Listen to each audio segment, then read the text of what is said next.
PC Wizkid here with a follow-up review on the EVGA RTX 2060 XE Ultra graphics card. I previously did a full review. If you haven't watched it, I'll add the link here so you can click on it now. But this card not only looks great, but performs great, right? Comes overclocked out of the box with an additional boost. As you can see here, the GPU clock, the memory clock, and the boost. But I really wanted to show you the latest game called Anthem and do some benchmarks against this. Now, this Anthem game is really a multiplayer game. You got this exosuit, this they call it Javelin, basically. You're a freelancer that basically is hired to perform all these different missions, tasks in this world, and basically save it from this Dominion. That's the bottom line. And as you work as a team of javelins, of pick your poison, basically, of one of these loadouts, you get to level up, weaponize it the way you want, customize it, and then go on your missions throughout the world that it provides. So anyways, the reason why I chose this game is because it just came out in February 2019. It has the RTX real-time ray tracing capabilities, the new DLSS, AI is supposed to be in this game, and I wanted to kind of take advantage of the RTX 2060 that I've got here to show you some benchmarks and how it performs as of today, right? As of the February 2019, so that you can see, because I'll be doing some more benchmarks throughout the year, obviously with the latest game titles.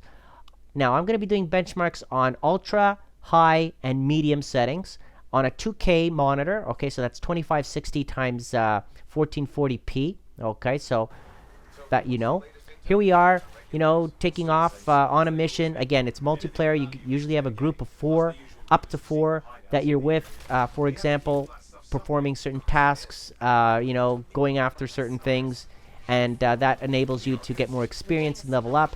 Very intense, a lot of action, a lot of stuff going on. Obviously, you need a really fast new graphics card to really appreciate this and run it on ultra settings, and that's essentially why I got this game, to make sure that we could show you that, right? So I'm going to be getting, again, new games that support the latest RTX, and then showing you some benchmarks so you can see how it performs, and then you can decide if it's good enough for you, for example. Now, running it on Ultra 2K, you can see here, average frames per second, 50 frames per second. Okay, so full-blown, running it at the Ultra settings, not bad at all, 50 frames per second on average, right?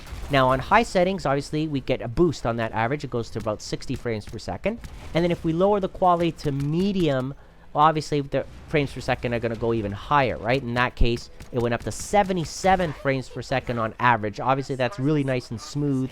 When you're playing multiplayer, real-time, you want everything to be accurate, quick. You don't want any lag.